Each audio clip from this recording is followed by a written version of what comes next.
నేనైతేనా? ఈ కథని రచించిన వారు కె రామలక్ష్మి గారు. నువ్వెందుకు ఇవన్నీ భరిస్తావు?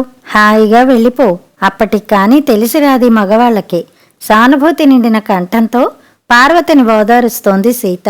నేనైతే అంతే చేస్తాను పార్వతి. పిల్లని జలని ఎత్తుకుని ఓ పెట్టె సర్దుకుని అమ్మగా ఇంటికి హాయిగా వెళ్ళిపోతాను. ఎందుకు వెళ్ళిపోతున్నానో చెప్పి మరీ వెళ్ళిపోతాను. ఇస్త్రీ చేసిన నానిగాడి చొక్కా అందుకుని పక్కన పెట్టింది. అలా చేస్తే గాని ఈ కృష్ణమూర్తికి నీ విలువ తెలిసిరాదు, నీకు నీ విలువ తెలిసిరాదు. ఎందుకు పడాలి? పెళ్ళం అయినంత మాత్రాన ఎంత పడితే అంత అనేయడమేనా? ఎలా పడితే అలా ట్రీట్ చేయడమేనా? ఊరికే ఆవేశం తెచ్చుకుని కోపం ప్రకటిస్తోంది సీత. పెళ్లి కాని సీతకి ఎంత చెబితే అర్థమవుతుంది?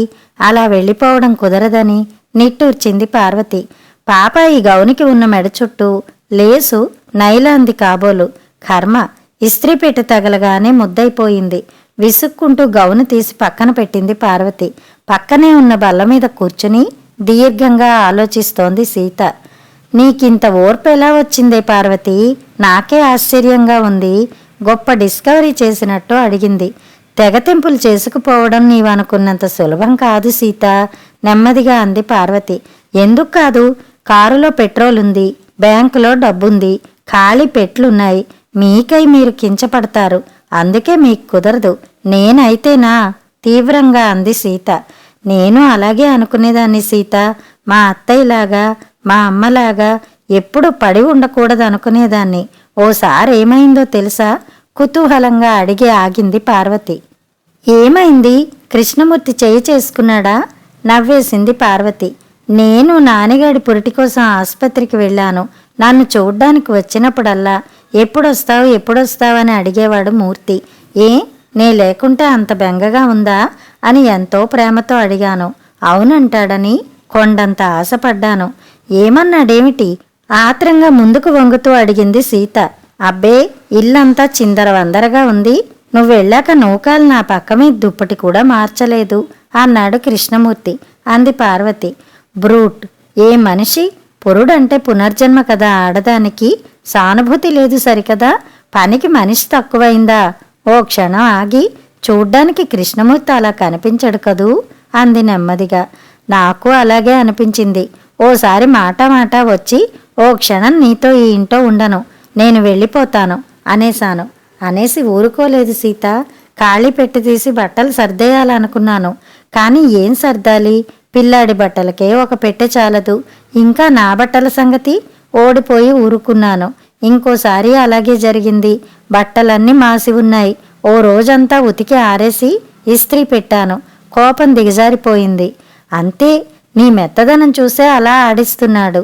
మొన్న ఈ మధ్య పాపాయి పుట్టాక వెళ్ళిపోదామని అనుకున్నాను. కానీ నానిగాడు రానన్నాడు నెమ్మదిగా అంది పార్వతి. వాట్? నువ్వు అమ్మమ్మ ఇంటికి పిలిస్తే నానిగాడు రానన్నాడా? ఆశ్చర్యంగా అడిగింది సీత. వాడికి కృష్ణమూర్తి దేవుడు. ఏం చేస్తాను చెప్పు? ఎలా కుదురుతుంది? సూటిగా అడిగింది పార్వతి. నిజమే అనుకో, అయినా దీనికో అర్థం ఉండాలి ఈ ఫిజికల్ స్లేవరీకి. ఏమంటావు? అంది సీత. అండానికేముంది సీత? ఇది బానిసత్వం అని పెళ్ళాలు అనుకోవడం లేదు. బానిసలా చూస్తున్నామని మొగుళ్ళు అనుకోవడం లేదు. వాళ్లే అనుకోనంత కాలం నువ్వెంత హెచ్చరించినా ప్రయోజనం ఉండదు నెమ్మదిగా చెప్పింది సీత. అంతేనంటావా? ఇంకా నెమ్మదిగా, వినిపించనంత నెమ్మదిగా అడిగింది సీత. అంతేకాదు, నేను ఇందుకొచ్చేసాన్రా అంటే అన్నయ్య కూడా రానియడు. ఇస్త్రీ పెట్టి పక్కకి తీస్తూ అంది పార్వతి. హాల్లో ఫోను మోగింది. సీత పరిగెత్తింది. పారు, నీకోసం మీ వారు అని కేకేసింది. ఒక్క పరుగున ఫోను దగ్గరికి పరిగెత్తింది పార్వతి. ఫోన్లో ఏం మాట్లాడింది తెలియలేదు గాని పార్వతి ముఖం రాగరంజితం అయింది. కళ్ళు చిరు చేపల్లాగా మెరుస్తున్నాయి. అందంగా వంగిన పెదవులు అదురుతున్నాయి.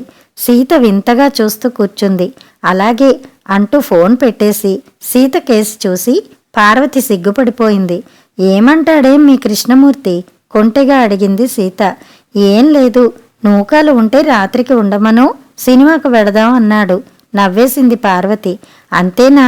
సినిమాకి తీసుకువెడితే పొద్దుట చేసిన హంగామా మర్చిపోవడమేనా? హంగామా ఏమిటే నీ ముఖం? ఉదయాన్నే ఆఫీసుకు వెళ్లవలసిన పెద్ద మనిషికి ఉతికిన చొక్కాయైనా ఇవ్వకపోతే ప్రాణం విసకదా ఏ అడిగింది పార్వతి. ఇంకా నయం, కృష్ణమూర్తి కనుక కసురుకున్నాడు. నీకొచ్చే మొగుడైతే 4 గంటిస్తాడు జాగ్రత్త అంటూ నూకాల కోసం లోపలికి నడిచింది పార్వతి. ఇంతేనా అని అలాగే కూర్చుండిపోయింది సీత. ఎంతో ఉత్సాహంగా కూనిరాగాలు తీస్తూ పనిపాటలు ముగిస్తున్న పార్వతి పౌరుషం చచ్చిన ఆడదా లేక మగాడు మెచ్చే దేవత? తేల్చుకోలేని విషమస్థితిలో పడిపోయిన సీతకి ఊహాలోకానికి నిజ జీవితానికి పోలికలు కనిపించడం లేదు. సరికదా, ఏది నిజం ఏది అబద్ధం అన్న మీమాంస పట్టుకుంది. ఊపిరి తీస్తున్నావా లేదా ఆంటీ అంటూ నానిగాడు ముఖం ముందు వేళ్లు ఆడిస్తుంటే గాని తీగి ఈ మాయ జగత్తులో పడలేకపోయింది పాపం కన్నెపిల్ల సీత. కథ సమాప్తం.